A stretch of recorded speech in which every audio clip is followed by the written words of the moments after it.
तो स्वागत है भाइयों एक बार फिर से आपका आपके अपने YouTube चैनल फार्मर्स लव पे। तो हम जो जेट एग्जाम जो आपका 29 सितंबर को होने वाला है उसके लिए जो एग्रीकल्चर का जो गेस्ट पेपर था वो मैंने आपको प्रोवाइड करवा दिया है। जिन भी भाइयों ने अभी तक नहीं देखा है ना, एक बार देख ले, क्योंकि आपके लिए वो बहुत ही ज़्यादा यूजफुल होने वाला है। वो जेट एग्जाम के जो 2020 जेट 2020 है उसके सिलेबस के अकॉर्डिंग, उसके लेवल के, उसकी लैंग्वेज, उसके ऑप्शन, सारी चीज़ को ध्यान में रखते हुए प्रीवियस ईयर के पेपरों को सारा को सोल्व आउट करके मैंने अच्छे से अच्छा मैटर प्रोवाइड करवाया था।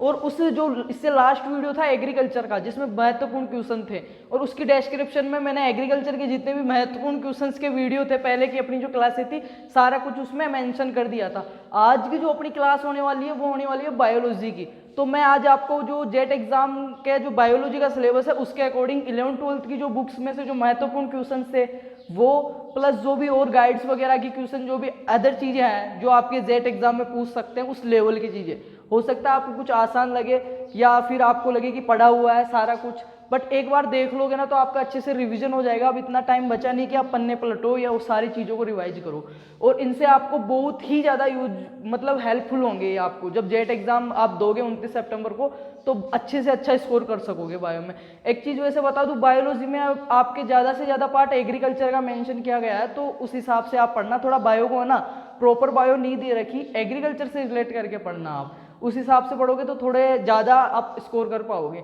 बाकी इसके बाद में जो जस्ट अपनी क्लास होगी वो केमिस्ट्री का मैं आपको 11th और 12th की मैंने बुक सोल्व आउट करवा दी है। जिन भाइयों ने अभी तक नहीं देखा है 11th और 12th की केमिस्ट्री की बुक मैंने पूरी सोल्व आउट करवा दी है, और एक वीडियो भी डाल रखा है कि केमिस्ट्री के लगभग 4 क्वेश्चन आएंगे उसमें से। जो दुग्ध साइंस वाला है आपका, जो डेयरी साइंस वाला है, क्योंकि वो एग्रीकल्चर में और केमिस्ट्री दोनों जगहों में मेंशन किया गया है सिलेबस में। आज अपन बायोलॉजी की बात कर रहे हैं, तो एक बार मैं बता दूं वीडियो क्लास स्टार्ट करने से पहले कि जिन भाइयों ने चैनल का जो पेज है उस पर प्लेलिस्ट पे जाओगे, जेट एग्जाम 2020 के नाम से आपको प्लेलिस्ट मिलेगी। उस प्लेलिस्ट का लिंक मैं इस वीडियो के डिस्क्रिप्शन में भी दे दूंगा, तो एक बार आप चेकआउट करना। उसके सारे वीडियो आपके लिए बहुत ज़्यादा इंपॉर्टेंट होंगे, बहुत ही ज़्यादा यूजफुल होंगे, ठीक है। और इसके बायोलॉजी के इस वीडियो के अलावा भी मैंने 3 वीडियो डाल रखे हैं जेट एग्जाम के लिए, महत्वपूर्ण पर्सन्स के और रिवीजन क्लासों के। जिन भाइयों को अब लगता है कि पूरी जूलॉजी का, पूरी प्लांट फिजियो का, पूरी बोटेनी का अब रिवीजन नहीं कर सकते हैं वो, तो 1-1 घंटे की क्लास है, ज़्यादा नहीं है, और बहुत अच्छी क्लास है जिसमें पूरा ओवरव्यू देखा गया है सिलेबस का। उनके लिंक भी मैं नीचे मेंशन कर दूंगा, तो एक बार जरूर चेकआउट करिएगा आप। और अभी तक अगर सब्सक्राइब नहीं किए हो तो सब्सक्राइब करके बेल आइकन प्रेस कर लो, ताकि जो मैं आगे जो भी वीडियोस अपलोड करूँ केमिस्ट्री के, जेट एग्जाम के आंसर की, कट ऑफ लिस्ट वाला, या फिर कॉलेज जो काउंसलिंग वाला जो भी इंक्वायरी होगी वो मैं आपको सबसे पहले प्रोवाइड करवा सकूँ। तो सब्सक्राइब कर लो, और इस क्लास को जितना ज़्यादा हो सके आपके जो क्लासमेट्स हैं, फ्रेंड्स हैं, रिलेटिव्स हैं, जो भी छोटे बड़े भाई बहन हैं, सबके साथ शेयर करोगे। बाकी मैं क्लास स्टार्ट कर रहा हूँ एग्रीकल्चर का, एक बार मेरे कहने से देख लेना, ठीक है। इससे बैक वीडियो केमिस्ट्री का आज इवनिंग तक या कल मॉर्निंग में मैं आपको पक्का प्रोवाइड करवा दूंगा बहुत अच्छे से। बाकी वो 11th-12th की जो केमिस्ट्री मैंने सोल्व आउट करवाई ना वो बहुत ही ज़्यादा यूजफुल होगी, क्योंकि आपको पता है जेट जो एग्जाम है 12th लेवल का है, और उसमें लगभग 60% 11th का आता है, फिर जो है 12th का आता है। तो मैंने केमिस्ट्री एग्रीकल्चर फील्ड वाले जो है, एग्रीकल्चर स्ट्रीम वाले जो 12th एग्रीकल्चर स्ट्रीम से है, प्रॉपरली होता क्या है उनकी जो बीएससी जो सॉरी केमिस्ट्री है, वो लगभग सभी स्टूडेंट्स की बात नहीं कर रहा पर ज़्यादातर स्टूडेंट्स की जो केमिस्ट्री है एग्रीकल्चर वालों की वो वीक होती है, वो वीक होती है। इस वजह से मैंने केमिस्ट्री पर थोड़ा ज़्यादा फोकस करके उनको थोड़ा अच्छे से करवाया, 11th-12th की बुक को सोल्व आउट करवाए, क्वेश्चंस करवाएं, तो एक बार चेकआउट करना। बाकी कल केमिस्ट्री का सबसे अच्छे से अच्छा वीडियो कि आप अच्छे से इतना स्कोर कर सको कि आप अपनी सीट निकाल सको, इतना मैटर मैं आपको प्रोवाइड करवा दूंगा। स्टार्ट करते हैं, एंड तक देखोगे, कमेंट करके मेरे को बताओगे, कोई प्रॉब्लम हो तो मैसेज कर लेना, नंबर नीचे दिए गए हैं, ठीक है। क्लास को एंड तक देखोगे, स्किप बिल्कुल भी मत करना, और मेरे को बताना जरूर क्लास कैसी लगी, ठीक है। शेयर कर ही देना आप। तो क्वेश्चन नंबर फर्स्ट जो अपना है 1 लाइनर क्वेश्चन सोल्व आउट करेंगे कि डाइकाइनोसिस पाया जाता है।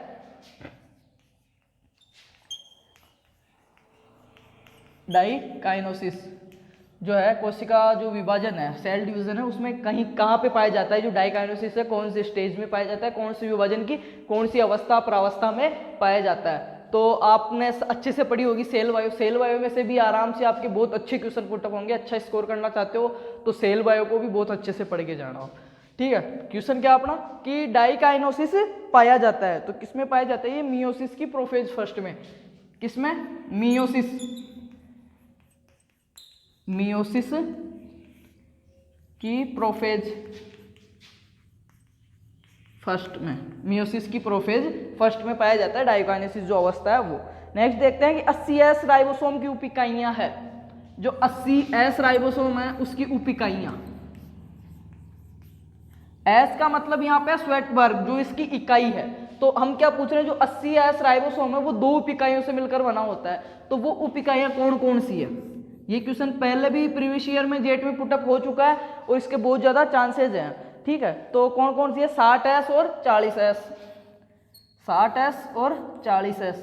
अब इनको कहीं आप जोड़ मत लेना कि 60 + 40 = 100 हो रहे हैं, अपने को 80S देखना है। ये जो S है ना, ये जो इकाई का नाम है, और ये S सिर्फ स्वेटबर्ग, इसको अंकित करने की एक यूनिट है, इकाई है, ऐसे समझना है। जोड़ना कुछ है तो जो 80S है ना वो किन 2 उप इकाइयों से मिलकर बना होता है? 60S और 40S से। बात कर लेते हैं यहीं पे 70S राइबोसोम की बात आ गई है तो 70S की बात कर लेते हैं। जो 70S राइबोसोम है आपका वो 50S और 30S, 50S और 30S 2 उप इकाइयों से मिलकर बना होता है। और जो ये राइबोसोम की जो दोनों उप इकाइयां ये आपस में जो जुड़ती है, आपस में कनेक्ट होती है या जुड़ती है, वो किसके ऊपर निर्भर करती है? मैग्नीशियम प्लस आयन के ऊपर, Mg+2। इन आयन्स पे निर्भर करती है। इनका जो जुड़ना है दो में, जो राइबोसोम की 2 उप इकाइयां हैं उनका जो जुड़ना है आपस में, वो किस पे निर्भर करता है? मैग्नीशियम+2 पे निर्भर करता है। ये बात हो गई राइबोसोम की। एक चीज, राइबोसोम झिल्ली रहित कोशिकांग है, प्रोटीन फैक्ट्री कहलाता है, ठीक है। राइबोसोम क्या कहलाता है? प्रोटीन फैक्ट्री भी कहा जाता है। नेक्स्ट देखते हैं अपन आधुनिक आनुवांशिकी के जनक, जो मॉडिफाइड जेनेटिक्स है, आधुनिक आनुवांशिकी, उसका जनक कौन है? बेटसन, W बेटसन, आधुनिक आनुवांशिकी जनक। और आनुवांशिकी जनक सबको पता है, father of genetics Gregor John Mendel. और ये कौन है? आधुनिक आनुवांशिकी जनक कौन? W Bateson. नेक्स्ट चीज देखेंगे, इकोसिस्टम शब्द दिया था, इकोसिस्टम, इकोसिस्टम जो वर्ड है, शब्द है, वो किसने दिया था? एजी टेंसले ने दिया था। किसने दिया था? एजी टेंसले ने दिया था। और कब दिया था? 1935 में, 1935 में दिया था एजी टेंसले। इकोसिस्टम जो शब्द है वो 1935 में एजी टेंसले ने दिया था। बात करते हैं भारतीय पादप कार्यकी के जनक, जो इंडियन भारतीय पादप कार्यकी, भारतीय पादप कार्यकी जो जनक है वो कौन है? जेसी बोस, फादर ऑफ इंडियन जो फिजियोलॉजी है उसके जनक कौन है? जेसी बोस। और अगर बात करें जो प्लांट फिजियोलॉजी है उसके जनक, तो वो स्टीफन हेल्स। मैंने 2 नाम बताए यहाँ पे। स्टीफन हेल्स तो है जो पादप कार्यकी है आपकी, उसके जनक। पादप कार्यकी के जनक अगर पूछते हैं तो आएगा स्टीफन हेल्स। और पूछते हैं कि भारतीय पादप कार्यकी के जनक कौन है, तो वो आएगा जेसी बोस। और इकोसिस्टम शब्द दिया था एजी टेंसले ने दिया था, 1935 में दिया था। अब बात कर लेते हैं भारतीय पारिस्थितिकी के जनक की बात करें, अगर ये क्वेश्चन भी पूछा हुआ है पहले और पूछ सकता है कि भारतीय पारिस्थितिकी, उसके जनक कौन है? आर मिश्रा, रामदेव मिश्रा। पूरा नाम क्या है? रामदेव मिश्रा। ये चीजें याद रखोगे, इनसे एक क्वेश्चन पुटअप होता है और ज्यादा हार्ड क्वेश्चन नहीं आता, बहुत इजी वे में आता है। अगर आपको कंफर्म है तो ऑप्शन देख के आप आराम से सोल्व आउट कर दोगे। एक चीज मैं आपको बता दूं, नेगेटिव मार्किंग नहीं करनी है आपको, बिल्कुल भी नेगेटिव मार्किंग नहीं करनी है और बिल्कुल आराम से पेपर देके आना है। जेट के पेपर जब देने जा रहे हो क्या क्या लेके जाना है, क्या ड्रेस कोड है, इसकी अगर जानकारी नहीं है, कुछ डाउट है, exam offline online OMR sheet भरना वगैरह, अगर आप फ्रेशर स्टूडेंट हो तो मैंने वीडियो डाल रखा है जस्ट इससे पहले, उसका भी लिंक दे दूंगा। उसके अंदर सारा कुछ आपके डाउट क्लियर किए हुए हैं एग्जाम को लेके कि कैसे होगा, कैसे ओमार सीट बननी है, पेपर मिलेगा, पेपर पे क्या नोट आउट, कैसे क्या करना है, कैसे ओपन करना है, सारा कुछ समझाया हुआ है। क्या क्या लेके जाना है, आईडी प्रूफ क्या लेके जाना है, ड्रेस कोड क्या रहेगा, कितने बजे जाना है, कितने बजे बाद एंट्री नहीं है, सारा कुछ मैंने अच्छे से समझा रखा है। तो एक बार मेरी रिक्वेस्ट है वो वीडियो भी आप चेकआउट करना जरूर। तो मैं क्या बता रहा था कि जेसी बोस, भारतीय पारस जो है पादप कार्य की, उसके जनक है जेसी बोस और पादप कार्य की जनक है स्टीफन हेल्स। भारतीय पारिस्थितिकी के जनक कौन है? रामदेव मिश्रा या आर मिश्रा। नेक्स्ट चीज देखते हैं, हीमोसील पाई जाती है। तो जो कॉकरोच की जो देह गुहा होती है कॉकरोच की, उसको क्या बोलते हैं? हीमोसील। हीमोसील जो बॉडी कैविटी होती है कॉकरोच की, जो गुहा होती है, जिसको बोलते हैं क्या? हीमोसील बोलते हैं। बहुत अच्छा क्वेश्चन है, ध्यान रखना, याद रखना, स्टार लगा लो कि जो कॉकरोच में पाई जाने वाली देह गुहा हीमोसील कहलाती है। mRNA से प्रोटीन का बनना, mRNA है, इससे प्रोटीन का बनना क्या कहलाएगा? mRNA से प्रोटीन का निर्माण, mRNA से प्रोटीन का निर्माण क्या कहलाता है? तो आपको सबको आता होगा, महत्वपूर्ण है ये, क्या कहलाता है? ट्रांसलेशन या अनुवादन, अनुवादकरण, ठीक है, ट्रांसलेशन बोलते हैं इसको इंग्लिश में, ट्रांसलेशन। mRNA के एक अणु से किसका निर्माण? प्रोटीन का निर्माण। और प्रोटीन की कमी से होने वाला रोग क्वाशियोरकर, प्रोटीन की कमी से कौन सा रोग हो जाता है? क्वाशियोरकर रोग हो जाता है बच्चों में प्रोटीन की कमी से।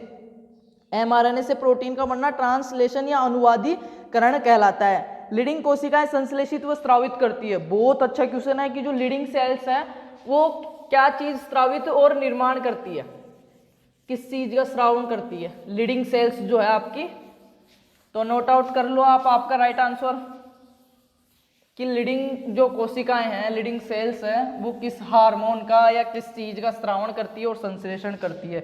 मैं बता देता हूं, तो जो लीडिंग सेल्स है आपकी, वो पुंजन हार्मोन का नाम सुना होगा आपने, एंड्रोजन, जिसको एंड्रोजन भी बोलते हो, एंड्रोजन। लीडिंग सेल्स, लीडिंग जो लीडिंग सेल्स है वो एंड्रोजन या पुंजन हार्मोन का स्रावण करती है, पुंजन हार्मोन जिसको बोल सकते हैं, कौन करता है? लीडिंग सेल्स, ठीक है। नेक्स्ट चीज देखते हैं अपन कि वृषण की संरचनात्मक और क्रियात्मक इकाई, जो वृषण होता है उसकी संरचनात्मक और क्रियात्मक इकाई, फंक्शनल और जो यूनिट होती है उसकी, वो कौन सी होती है? संरचनात्मक और क्रियात्मक इकाई। वृषण की संरचनात्मक व क्रियात्मक इकाई, बहुत ही अच्छा क्वेश्चन है कि वृषण की जो स्ट्रक्चरल और फंक्शनल जो यूनिट है वो कौन सी है?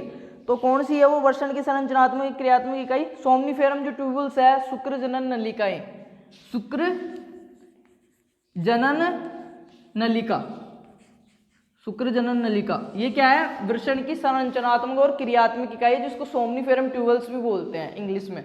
नेक्स्ट अपन देखते हैं क्वेश्चन कि रक्त है, आपके पास क्वेश्चन आता है कि रक्त है, अब आपको चार ऑप्शन दिए गए हैं, प्रोटीन है, तरल है या कुछ भी जो दिया है, तो जो रक्त है ना वो क्या है? आपको सबको पता होना चाहिए, रक्त एक तरल संयोजी उत्तक है। क्या है?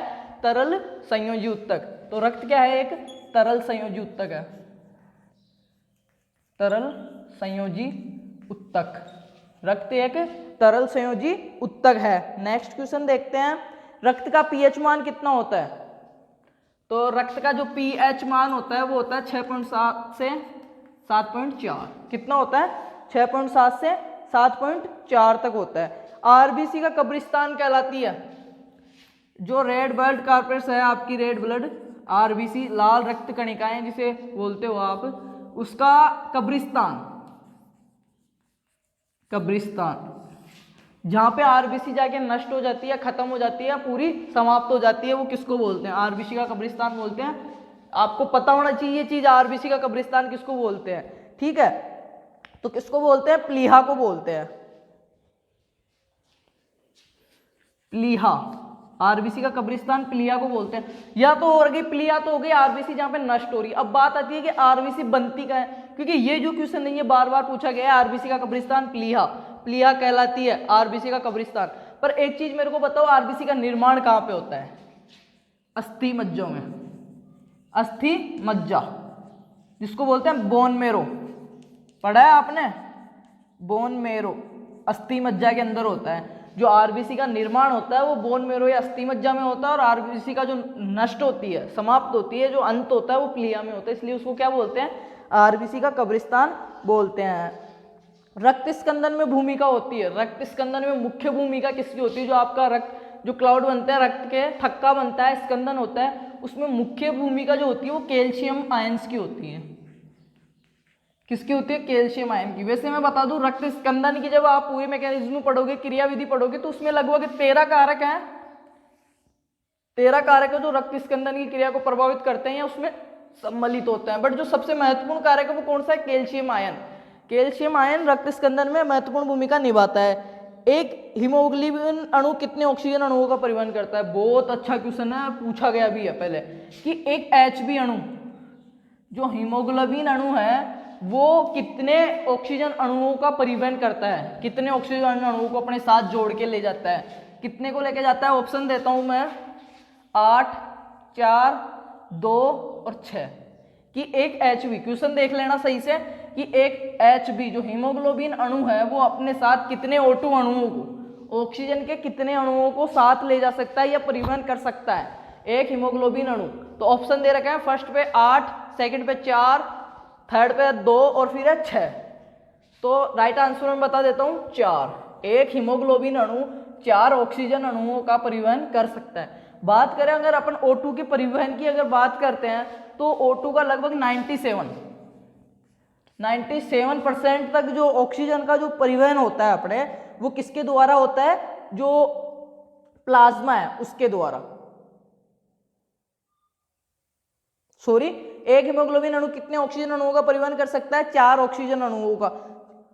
जो 97% जो ऑक्सीजन का परिवहन होता है वो तो होता है हीमोग्लोबिन अणुओं के द्वारा, ठीक है, HB अणु के द्वारा। बाकी बचे 3% का किसके द्वारा होता है, जो रक्त में प्लाज्मा पाई जाती है उसके द्वारा, ठीक है। ये चीज याद रखना, बोलने में थोड़ा भूल गया मैं, कि जो 97% जो ऑक्सीजन है उसका जो परिवहन हो रहा है वो हीमोग्लोबिन अणु के द्वारा हो रहा है, और एक हीमोग्लोबिन अणु 4 ऑक्सीजन के अणुओं को अपने साथ जोड़कर ले जाता है, जबकि 3% बच रही है 97 के अलावा, वो किससे होती है, प्लाज्मा के द्वारा। 3% O2 का परिवहन प्लाज्मा के द्वारा होता है और 97% का हीमोग्लोबिन के द्वारा होता है। एनिलिडा शब्द दिया था, एक बार मैं इसको मिटा देता हूं। जो एनिलिडा संघ है वो शब्द किसने दिया था, याद कर लो सही से। एनिलिडा,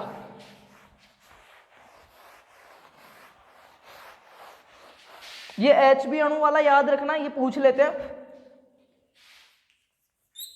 एनिलिडा शब्द किसने दिया था, एनिलिडा संघ शब्द किसने दिया था, ये अपना क्वेश्चन है। तो एनिलिडा शब्द जो दिया था वो किसने दिया था, लेमार्क ने दिया था। किसने दिया था, लेमार्क ने। नोट आउट कर लेंगे, बहुत अच्छी चीज है, बहुत अच्छा क्वेश्चन है। साइजोसील जो देहगुआ पाई जाती है किसमें पाई जाती है, जो बॉडी कैविटी जिसको साइजोसील बोलते हैं, साइजोसील नाम की या साइजोसील नाम से जो जान जाती है देहगुआ, वो किसके अंदर पाई जाती है, तो वो किसमें पाई जाती है, जो एनिलिडा संघ के जितने भी सदस्य हैं उनकी जो देहगुआ है, बॉडी कैविटी है, उसको क्या बोलते हैं, साइजोसील बोलते हैं। जितने भी एनिलिडा संघ के, दिख तो सही रहा है ना आपको, थोड़ा बोर्ड में मिस्टेक है तो मैं कोशिश करूंगा बाकी आपको सही से दिखे, ठीक है। एनिलिडा शब्द लेमार्क ने दिया था, और जो साइजोसील देहगुआ है वो एनिलिडा संघ के सदस्यों में पाई जाती है। केंचुए शरीर का भूरा रंग, जो आपका केंचुआ है जिसको किसान का मित्र बोलते हैं, तो केंचुए का शरीर का जो भूरा रंग होता है वो किसके कारण होता है, पोरफायरिन वर्णक, पोरफायरिन वर्णक के कारण। मिट्टी के कलर का भूरा रंग होता है जो केंचुए का, फोर्टुमा पोस्तुमा जिसका नाम है, वो किसके कारण होता है, जो पोरफायरिन वर्णक है उसके कारण होता है कि केंचुए के शरीर का भूरा रंग पोरफायरिन वर्णक। फेसियोला हिप्पेटिका एक अंतःपरजीवी है, ये चीज आपको पता है कि फेसियोला हिप्पोटिका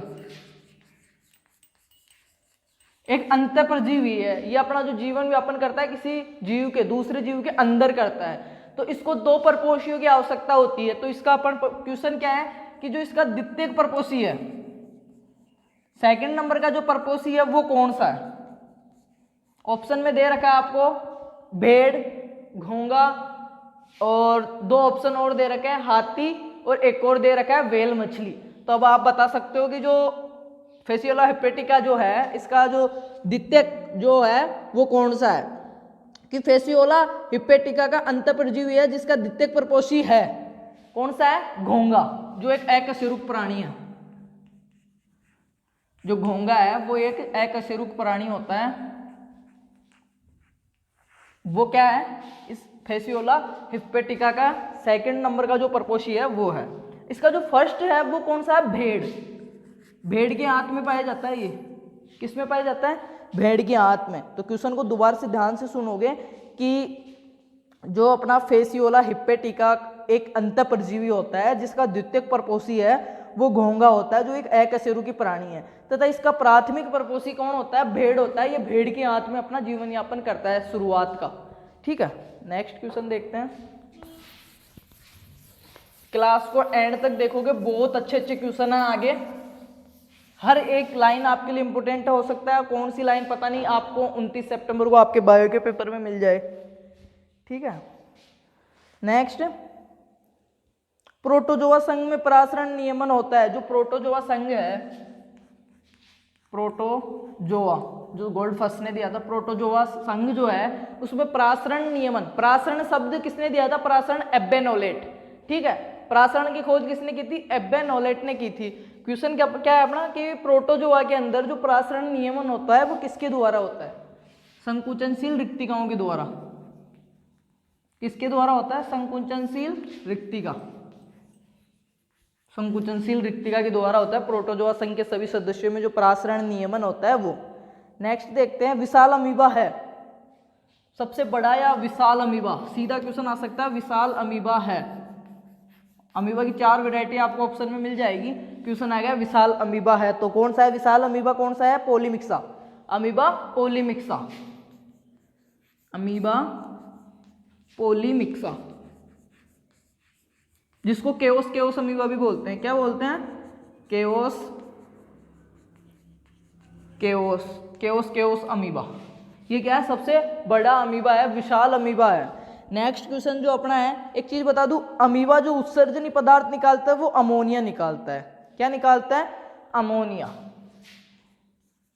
अमोनिया।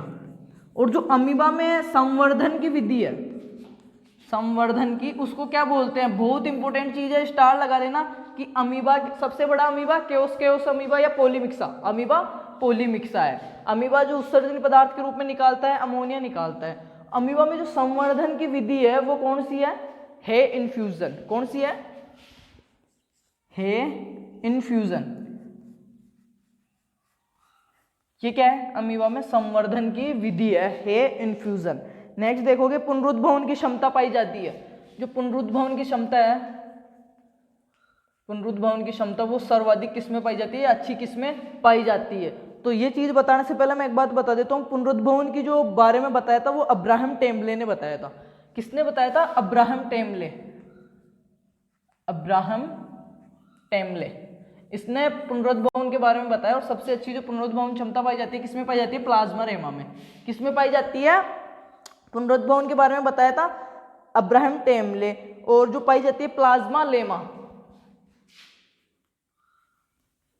प्लाज्मा लेमा में। ठीक है, याद रखना ये चीज, पुनरुद्भवन के बारे में अब्राहम टेम्बले ने बताया था।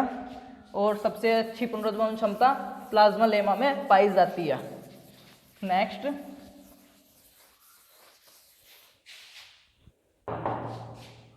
नेक्स्ट देखोगे आप, सोल का जेल में परिवर्तन क्या कहलाता है? सोल का, इसको समझ लेना, यहां से क्वेश्चन डेफिनेट आता है। सोल का जेल में और जेल का सोल में, दोनों चीज समझा देता हूं। सोल का जेल में परिवर्तन जो होता है वो तो कहलाता है जेलेशन या जेलीकरण, जेलेशन या जेलीकरण, जेलेशन या जेलीकरण। सोल का, जब सोल जेल में बन रहा है, जब जेल का निर्माण हो रहा है तो क्या कहलाएगा? जेलेशन या जेलीकरण। नेक्स्ट अपनी चीज क्या है? जब जेल, जो जेल बन गई जेलेशन की क्रिया के द्वारा, वो वापस सोल में अगर परिवर्तित होगी तो उसको क्या बोलेंगे? सोलेशन। क्या बोलेंगे? सोलेशन, सोलेशन या विजेलेशन, विजेलेशन भी बोल सकते हैं। जैसे विहाइड्रीकरण होता है, जैसे विजेलेशन की जो जेल है वो टूटकर वापस सोल में बन रही है। जब सोल थी वो जेल में बन रही थी तो जेलेशन बोल रहे थे अपन, जेलेशन या जेलीकरण। अब जब ये जेलेशन जेलीकरण हो गया, जेल का निर्माण हो गया, इस जेल से वापस सोल बन रही है, उसको क्या बोलेंगे? सोलेशन या विजेलेशन। क्लास लगभग अपनी 24-25 मिनट की हो गई है, अभी आधा ही हुआ है, लगभग वही एग्रीकल्चर वाली जितनी बड़ी हो जाएगी क्लास। नेक्स्ट देखते हैं कि अमीबा के अग्र भाग में जेलेशन और पश्चिम भाग में सोलेशन। जो अमीबा है उसके अग्र भाग में, अग्रभाग में तो क्या होता रहता है, जेलेसन, और जो पीछे का भाग है उसमें क्या रहता है, सोलेशन की क्रिया होती है। अमीबा में गति का जो सर्वमान्य सिद्धांत है, ये सोल जेल क्या है, सोल जेल जो सिद्धांत है, सोल जेल थ्योरी, वो क्या है, अमीबा के अंदर जो गति का सर्वमान्य सिद्धांत है कि अमीबा चलन कैसे करता है, गति कैसे करता है, उसका सर्वमान्य सिद्धांत है कौन सा, सोल जेल सिद्धांत। ये किसने दिया था, हाइमन ने दिया था, हाइमन नाम के वैज्ञानिक ने दिया था। और अमीबा के अग्रभाग में तो कौन सी क्रिया होती रहती है, अमीबा के अग्रभाग में जेलेसन व पश्च भाग में सोलेशन। जैसे जैसे जेल बनता है, जेलेसन की क्रिया फिर सोलेशन की क्रिया, फिर वो वापस से ये चीज होती है, सोल जेल में और जेल सोल में। तो ये चीज मैंने बता ही दिया कि सोल का जेल में जेलेसन और जेल का सोल में सोलेशन। और ये जो सिद्धांत है सोल जेल सिद्धांत, वो अमीबा में जो गति है उसको समझाने के लिए हाइमन नाम के वैज्ञानिक ने दिया था। नेक्स्ट चीज देखते हैं, ज्यादा बड़ी नहीं है क्लास अब। सहोपकारिता में होता है, सहोपकारिता में क्या होता है, पहले भी मैंने बता चुका हूं मैं। सहोपकारिता में क्या होता है, दोनों जातियों को लाभ होता है, दोनों जातियों को लाभ होता है। ये एक धनात्मक अनोन्य क्रिया है, क्या है, पॉजिटिविटी वाली है, धनात्मक अनोन्य क्रिया है जिसमें क्या होता है, दोनों जातियों को हुई लाभ होता है सहोपकारिता में। अगर बात करें सहोपकारिता की उदाहरण की, तो आपने पढ़ा होगा माइकोराइजा, बहुत इंपॉर्टेंट है, स्टार लगा लेना, माइकोराइजा। माइकोराइजा क्या है, सहोपकारिता का उदाहरण है। माइकोराइजा होता क्या है, वो चीज भी मैं आपको बता देता हूँ। ये एक कवक मूल संबंध है, एक कवक है जो पादपों की जो उच्च पादप है उनकी जड़ में पाया जाता है। इसमें दोनों को लाभ होता है। कैसे होता है, जो ये कवक है ना, ये तो उस प्लांट के लिए जो एटमॉस्फेयर की नाइट्रोजन वगैरह जो भी है उसको प्राप्य रूप में बदल देता है, ठीक है, तो पौधे को लाभ हो रहा है। एक चीज तो लाभ हो गई ऊपर वाले को। अब नीचे वाले को कैसे लाभ हो रहा है कि ये जो कवक है ना, इसको रहने के लिए स्थान मिल जाता है उसकी जड़ों में, तो दोनों को लाभ हो रहा है, हानि किसी को नहीं हो रही, तो वो कौन सा हो गया, सहोपकारिता हो गया। एक होता है सहभोजिता। दो, ये देखो इसमें जो पारस्परिक क्रियाएं हैं ना, अपने पारिस्थितिक तंत्र की जो पारस्परिक क्रियाएं हैं वो दो प्रकार की होती है, धनात्मक और ऋणात्मक। तो धनात्मक के अंदर दो चीजें आती है, सहोपकारिता और सहभोजिता। समझा देता हूं मैं आपको, सहभोजिता वैसे मैंने रिवीजन क्लासों में बहुत अच्छे से समझा, एक बार देखना, बहुत ही ज्यादा हेल्पफुल होगी आपको, बहुत अच्छा स्कोर कर लोगे बायो में, ठीक है। सहभोजिता में क्या होता है, एक को लाभ होता है और एक को अप्रभावित रहता है। एक को तो लाभ हो रहा है, ठीक है, और एक अप्रभावित हो रहा है। जैसे कि सहभोजिता वाला उदाहरण, मैं आपको पढ़ा रहा हूं, आपको लाभ हो रहा है और मैं अप्रभावित हूं, मेरे को ना तो लाभ हो रहा है ना हानि हो रही है, बस आपको लाभ हो रहा है, तो वो किसका उदाहरण हो गया, सहभोजिता का। और सहोपकारिता में क्या हो गया, आप कोचिंग में फीस दे के पढ़ रहे हो तो कोचिंग वाले को भी लाभ हो रहा है, पैसे आ रहा है, और आपको भी लाभ हो रहा है कि आप ज्ञान ले रहे हो वहां से। तो ये उदाहरण के लिए है, बाकी ऐसा, ठीक है, मैंने उदाहरण दे दिया। माइकोराइजा जो है, जो उच्च कवक मूल संबंध जिसको बोलते हैं, ये भी बहुत बार पूछा गया है, वो क्या है, सहभोजिता का उदाहरण। सहपकारिता और सहभोजिता दोनों ऐसा है जिसमें ये चिन्ह नहीं देखने को मिलेगा, हानि वाला चिन्ह नहीं मिलेगा आपको, ठीक है। नेक्स्ट चीज देखते हैं, लाइकेन भी सहभोजिता का उदाहरण है। पारितंत्र के अजैविक घटक है, जो पारितंत्र है आपका उसके अजैविक घटक, बायोटिक और एबायोटिक दो चीज होती है। मैं यहाँ पे पूछ रहा हूँ अजैविक, एबायोटिक, पारितंत्र के अंदर अजैविक घटक कौन कौन से है। बहुत इजी वैसे क्वेश्चन, अगर आप सोचते हो पारितंत्र क्या होता है ये आपको पता होना चाहिए अपने आसपास का, और अपन जो भी समन्वय जो क्रिया है, ठीक है। अब उसमें जैविक और अजैविक दो घटक होते हैं। जैविक में तो कौन से आएंगे, जो भी लिविंग है वो सारे। अजैविक में अब कौन कौन से, आप आराम से देख सकते हो कि कौन कौन से आते हैं। तो पारितंत्र के जो अजैविक घटक हैं वो कौन कौन से हैं, तापमान, मृदा, वायु, टेम्परेचर, सोइल और एयर, ये जो तीनों हैं वो पारितंत्र के अजैविक घटकों में आते हैं, याद रखना ये चीज। नेक्स्ट देखते हैं, सहभोजिता और सहोपकारिता समझ लियो। सहोपकारिता का उदाहरण माइकोराइजा। सहोपकारिता में क्या होता है, दोनों को लाभ होता है। सहभोजिता में एक को लाभ होता है, एक को अप्रभावित रहता है।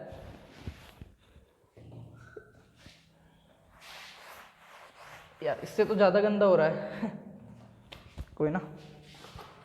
नेक्स्ट, ऊर्जा के पिरामिड होते हैं। जो ऊर्जा के पिरामिड होते हैं, ऊर्जा के पिरामिड, वो क्या होते हैं, सदैव सीधे होते हैं, सदैव सीधे होते हैं। बहुत अच्छा क्वेश्चन है। जो ऊर्जा के पिरामिड होते हैं ना वो क्या होते हैं, सदैव सीधे होते हैं, वो कभी उल्टे नहीं होते। ऊर्जा के मैं बात कर रहा हूँ सिर्फ ऊर्जा के, जो एनर्जी वाले जो भी पिरामिड है वो सदैव सीधे होंगे। नेक्स्ट, खाद्य श्रृंखला के बारे में किसने बताया था सबसे पहले? चार्ल्स एल्टन ने।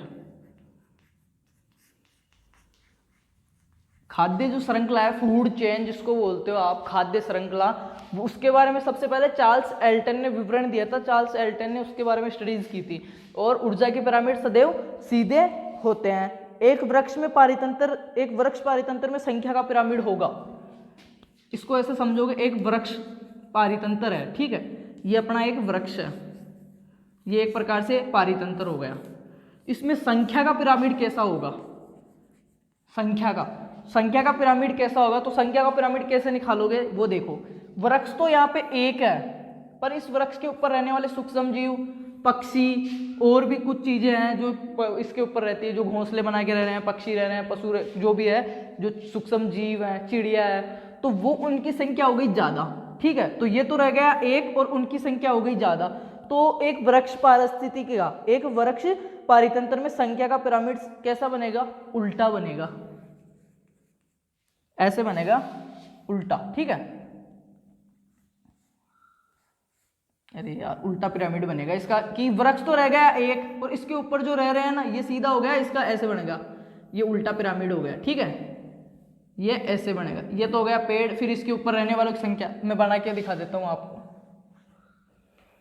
उल्टे पिरामिड, ऊर्जा के सदैव सीधे पिरामिड बनते हैं। ये उल्टा पिरामिड है, जैसे ये हो गया एक वृक्ष, अब यहाँ पे गए तो संख्या बढ़ गई, यहाँ पे इस पे मानो 3 चिड़िया रह रही है, 5 इसके ऊपर जो है कौवे रह रहे हैं, और ये इतने सारे सूक्ष्म जीव रह रहे हैं 7। तो ये क्या हुआ? उल्टा बन गया, ठीक है। अपना क्वेश्चन क्या है, सही से समझोगे आप कि एक वृक्ष पारितंत्र में संख्या का पिरामिड उल्टा बनेगा। कैसा बनेगा? उल्टा पड़ेगा। और जो कृत्रिम जो पारितंत्र, उसके उदाहरण आपने देख लिया होगा, एक्वेरियम और बांध। सबसे छोटा जो है वो कौन सा है? एक्वेरियम। ये मैंने पहले बहुत अच्छे से रिवीजन क्लासों में करवा रखा है, तो फिर से मैं आपको रिक्वेस्ट कर रहा हूँ, जिन भाइयों ने नहीं देखा है ना, प्लीज एक बार देख लेना, लिंक मैं नीचे दूंगा, बहुत ज्यादा यूजफुल होगी। एग्जाम देने से पहले देख के जाओगे ना, सच बता रहा हूं, बहुत ज्यादा यूजफुल होगी आपके लिए। नेक्स्ट, सीता माता अभ्यारण्य किसके लिए फेमस है या कहां पे है? सीता माता अभ्यारण्य, सीता माता अभ्यारण्य प्रतापगढ़ में है। कहां पे है? प्रतापगढ़। और क्यों फेमस है सीता माता जो अभ्यारण्य है वो प्रतापगढ़ में है? क्यों फेमस है? उड़न गिलहरी के लिए। किसके लिए? उड़न गिलहरी, उड़ने वाली गिलहरी के लिए फेमस है सीता माता। बात करते हैं ताल छापर अभ्यारण्य। ताल छापर अभ्यारण्य, इसमें जो स्वस्थानीय वो है वो आप देख लेना एक बार। ताल छापर अभ्यारण्य यह कहां पे स्थित है? चूरू में। ताल छापर अभ्यारण्य है वो कहां पे स्थित है? चूरू के अंदर स्थित है। और क्यों फेमस है? काले हिरणों के लिए, काले हिरणों के लिए। सीता माता अभ्यारण्य प्रतापगढ़ उड़न गिलहरी के लिए फेमस है, और दूसरा जो ताल छापर अभ्यारण्य चूरू में वो काले हिरणों के लिए फेमस है। ये वाला हैंड राइटिंग थोड़ी समझ में नहीं आ रही होगी, चौक से मेरे से लिखा नहीं जाता, वैसे जैसा लिखा जा रहा है वैसा मैं लिख रहा हूं, ठीक है। कहीं पे समझ में नहीं आए तो पूछ लेना। नेक्स्ट, पर्यावरण संरक्षण अधिनियम कब बना था? पर्यावरण संरक्षण अधिनियम 1986। ये चीज नोट आउट कर लें स्टार लगा के कि पर्यावरण संरक्षण जो अधिनियम बना था कब बना था? 1986 में बना था। नेक्स्ट देखोगे, खेजड़ी का वानस्पतिक नाम? प्रोसेफिस सिनेरिया। प्रोसेफिस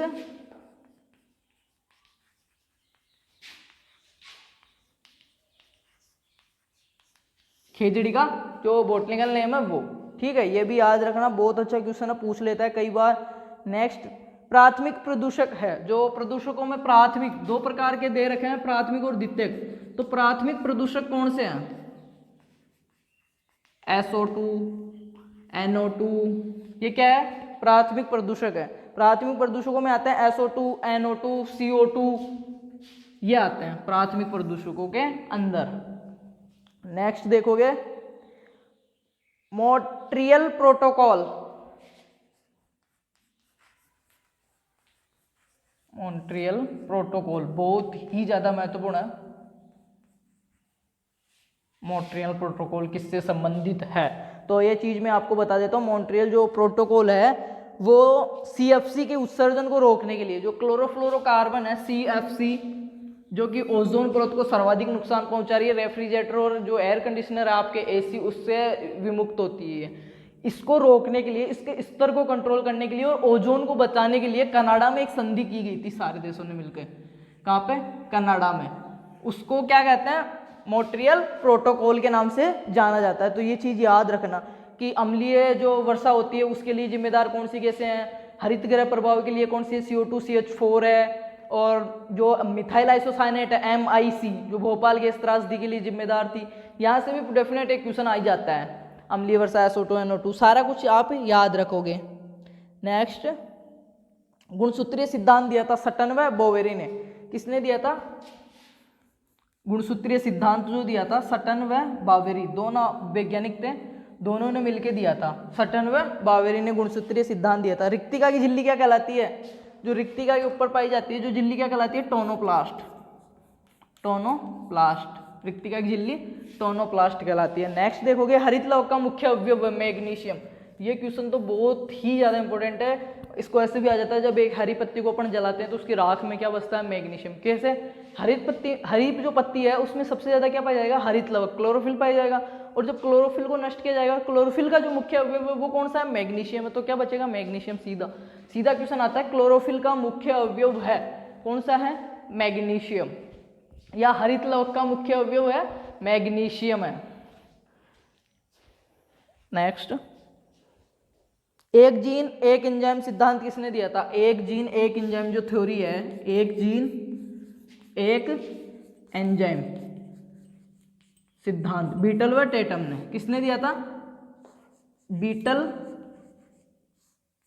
टेटम, दो वैज्ञानिक थे, बीटल और टेटम ने दिया था। एक जीन एक जो सिद्धांत थ्योरी है, एक एंजाइम सिद्धांत, बीटल व टेटम ने दिया था। नेक्स्ट, केमिस्ट्री की क्लास आपको कल मिल जाएगी। बाकी आपने अगर अभी तक केमिस्ट्री की वो क्लासें नहीं देखी है ना, 11th 12th की बुक सोल आउट करवाई मैंने, देख लो। अच्छे से अच्छा स्कोर करना है। केमिस्ट्री अगर आपकी वीक है, घबराने की कोई जरूरत नहीं है, सबकी वीक है। एग्रीकल्चर स्ट्रीम वालों की लगभग की केमिस्ट्री वीक होती है, मेरी खुद की वीक थी। एक जीन एक एंजाइम सिद्धांत बीटल व टेटम। रेकॉन क्या है? रेकॉन, तो रेकॉन क्या है? जीन जो होता है आपका, जीन की पुनर्योगज इकाई है रेकॉन। और अगर बात करें क्रियात्मक इकाई तो वह सिस्टोन। सिस्टोन, जीन की 3 इकाइयां होती है, रेकॉन, सिस्टोन और म्यूटोन। तो जो रेकॉन है जो होता है पुनर्योगज की इकाई, पुनर्योगज की इकाई। जो सिस्टोन है वो है क्रियात्मक इकाई, जो म्यूटोन है वो है उत्परिवर्ती की इकाई, म्यूटेशन। ठीक है, तो जीन की 3 इकाइयां होती है, रेकॉन, सिस्टोन और म्यूटोन। अपना क्वेश्चन क्या है? रेकॉन क्या है? जीन की पुनर्योगज इकाई। सिस्टोन क्या है? क्रियात्मक इकाई। नेक्स्ट चीज देखते हैं, सार्वत्रिक दाता रुधिर वर्ग कौन सा है? जो सबको रुधिर दे सकता है, देने वाला दाता, तो वो है O।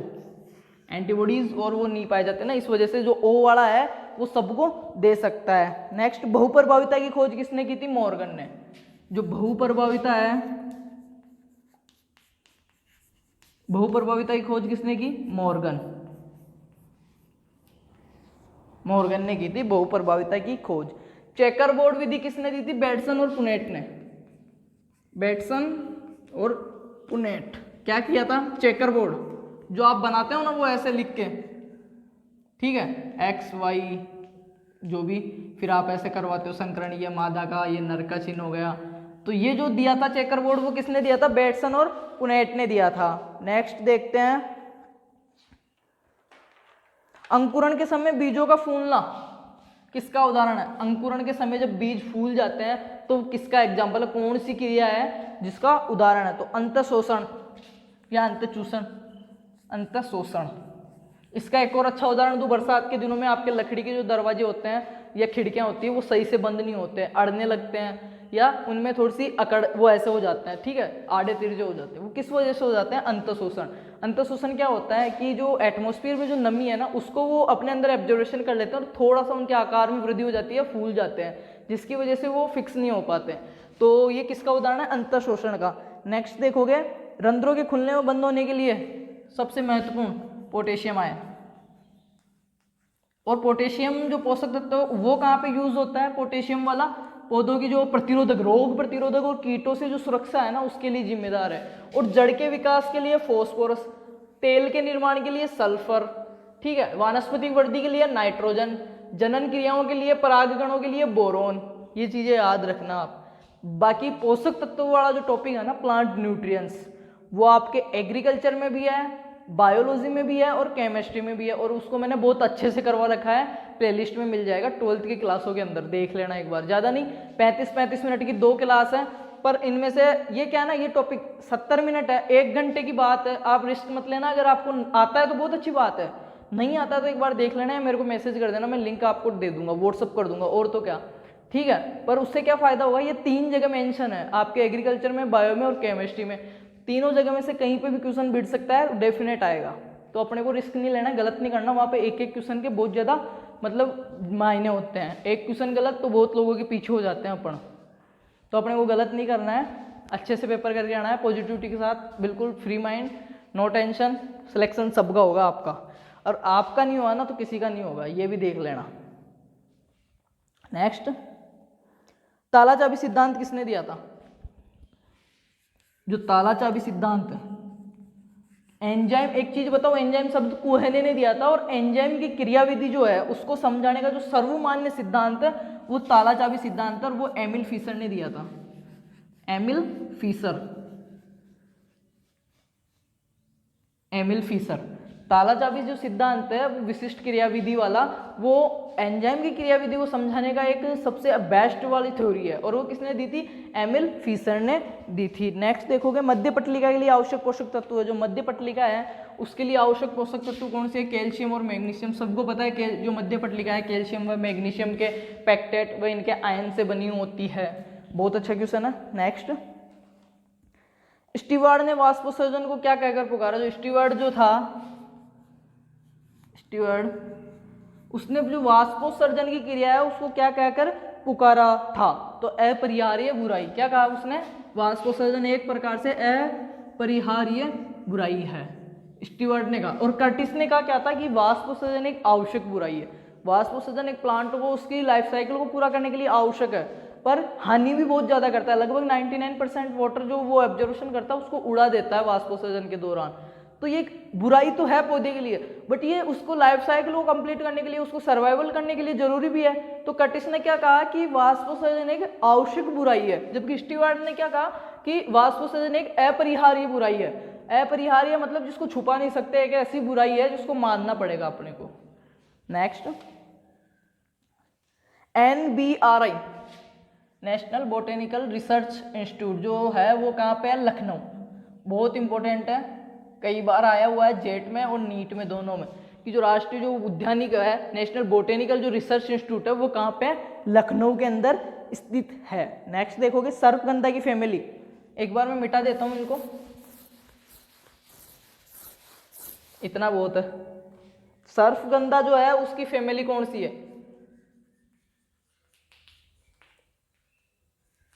सर्पगंधा की फैमिली कौन सी है? तो सर्पगंधा की फैमिली कौन सी है? एपोसाइनेसी।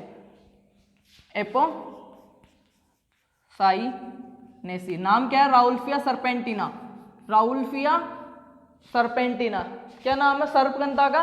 राउल्फिया सर्पेंटिना। एपोसाइनेसी उसकी फैमिली है। और ये जो औषधीय पादप दे रखे हैं आपके 5-6, उनमें से आपको ये पता होना चाहिए कौन सी तो इनकी फैमिली है, क्या इनका नाम है, कौन सा इनका बॉडी पार्ट है जो यूज करते हैं, और उसमें कौन सा रसायन पाया जाता है या कौन सा औषधीय गुण पाया जाता है। जैसे इसबगोल है, प्लांटेगो ओवेटा है ना, और उसमें पाया क्या जाता है? म्यूसिलेज। उसके उपयोगी क्या है? उसके जो बीज के ऊपर छिलके पाए जाते हैं वो अपने लिए यूजफुल है, काई में काम आता है, पाचन पेट संबंधी रोगों में काम आता है। वैसे सर्पगंधा हो गया, राउल्फिया सर्पेंटिना, एपोसाइनेसी, सफेद मूसली होगा, क्लोरोफाइटम बोरिविलेनम, ये सारी चीजें आपको पता होनी चाहिए।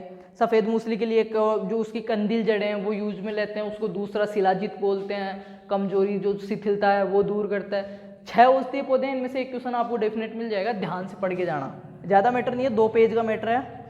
नेक्स्ट, भांग का नाम क्या है?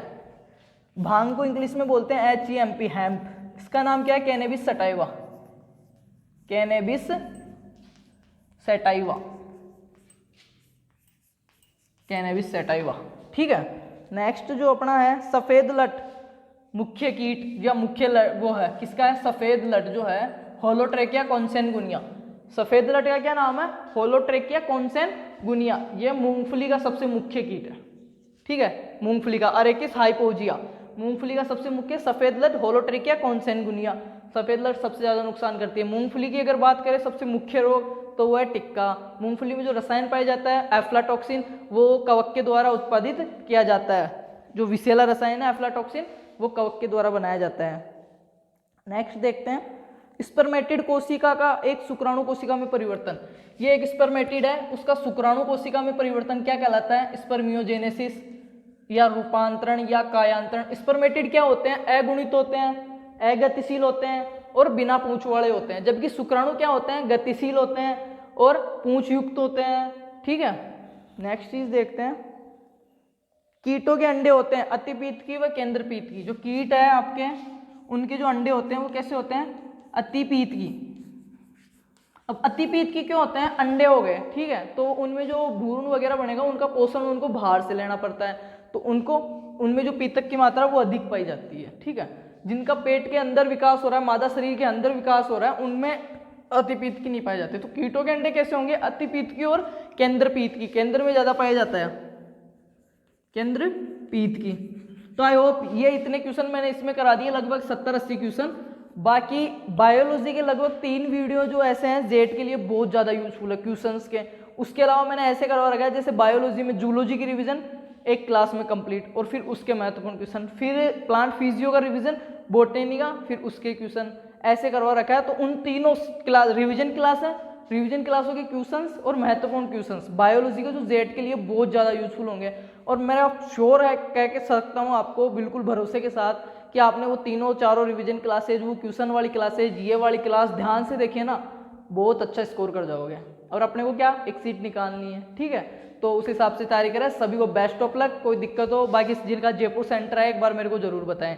कोई अगर आपको किसी प्रकार की दिक्कत होती है तो मैं पूरी कोशिश करूंगा कि आपकी मदद कर सकूं। पहले बात, आपको दिक्कत ना हो, यही कामना है मेरी भगवान से, और आपका सिलेक्शन हो अच्छी से अच्छी कॉलेज में जो आप चाह रहे हो, आपकी जो फर्स्ट चॉइस है उस पर। बाकी सभी को बेस्ट ऑफ लक है। क्लास को लाइक कर देना, शेयर कर देना, जो भी आपको सही लगे वो सब कर देना।